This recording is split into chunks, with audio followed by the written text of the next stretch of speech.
So the chapter 2 is about implementing a CRM strategy. So we will see applications, the cost, and how to implement CRM. CRM should be implemented on the operational level and on the strategic and analytical level. So we have operational CRM or customer relationship management and strategic and analytical customer relationship management. What does this mean? So let's come back to traditional marketing. We have strategic marketing and we have operational marketing. Strategic marketing is done before in order to plan. It means that we get data, that we try to understand the market and the customers. Strategic or analytical CRM aims at analyzing data, understanding customers, and to define the overall strategy. Various operational marketing, but also subsequently operational CRM, means how do we achieve the objectives fixed in the strategic approach, which means which actions should we establish, the actions, marketing actions we use. We compare it a little bit like a house. So the strategic marketing is like the walls of a house. When you construct a house, you have to first construct the roof, the walls, and so on.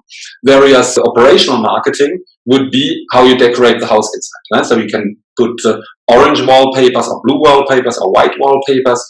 You can put smaller windows and bigger windows. You can put better quality windows or lower quality windows. So operational means that you buy special operational means to decorate the house, and various strategic is the foundings of that. Let's come back to strategic and analytical CRM.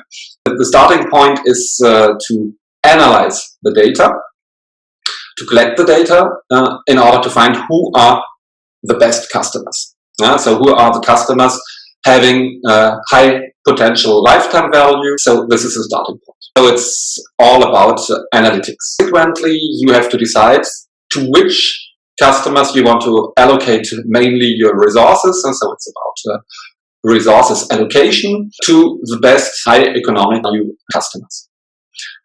And once you have established this strategy, you will think about how you would like to achieve these customers. This is done by doing operational CRM. So you can decide by either you will use email marketing, either you will use a blog, either you will use social media marketing, either you will use mobile marketing with smartphones. So there are different operational communication tools with which you can achieve the customers.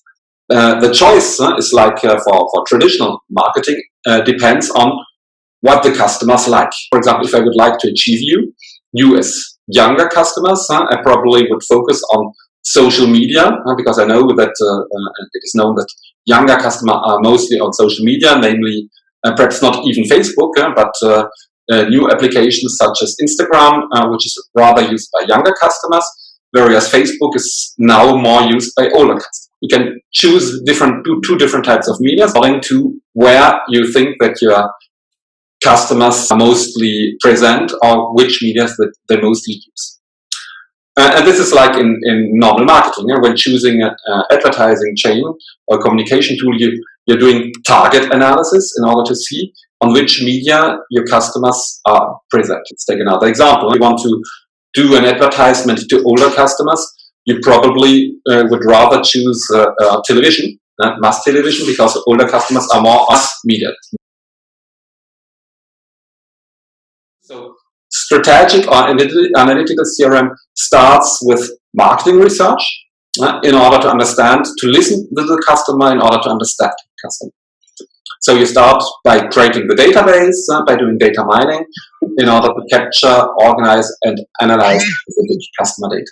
Then you have to understand the customer lifetime value by customers. You have to predict the customer behavior.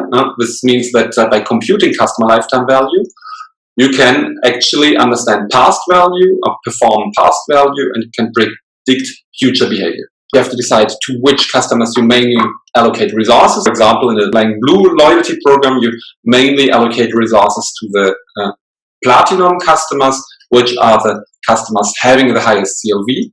Then the second tier are the gold customers, the silver customers, and finally the explorer customers.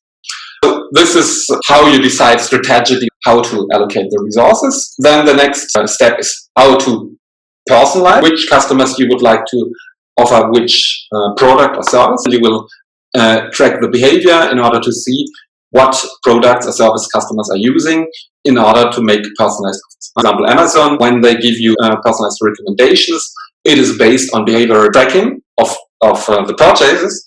So you know what customers bought in the past. For example, if they buy a book about customer relationship management, then you might recommend them another book about CRM or marketing because you know that these customers are interested in this type of lead.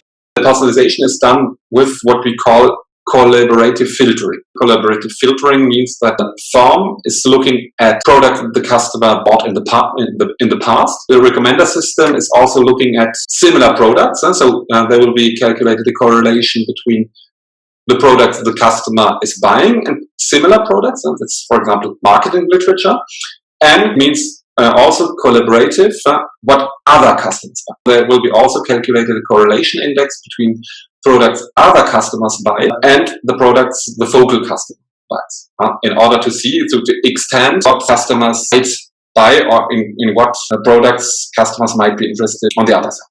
So by looking at customers who are similar behaviors, you can extend the variety of the offer to those products other customers buy. And that is why it's called also collaborative filtering, to do personalization. This is strategic or critical CRM, so where you use the data, where you understand the customers, where you segment according to value, where you allocate resource according to value, which is called resource allocation or value alignment, and finally where you learn more and more about customers. The longer the relationship lasts, the deeper will be the knowledge about the customers, and this enables the firm then to do more personalized offers. This is actually the real challenge today. Real loyalty is rather constructed through these personalized relationship, where the customers feels that the firm is really knowing him or her, and where the customer develops trust-based relationships to the firm because of repeated satisfaction. The key, satisfaction, the more the customer is satisfied, the more he trusts the firm, and the more he will get loyal. And the higher will be also then the customer lifetime value at the end. Operational